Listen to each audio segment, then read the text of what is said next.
Here are some quotes from Umar ibn Khattab, the second Caliph of Islam.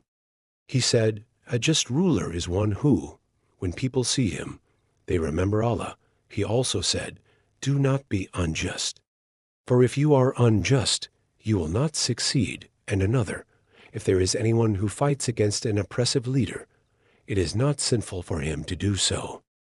So even if a leader is a Muslim, if he's oppressive, you can fight against him." That's what Umar bin Khattab said.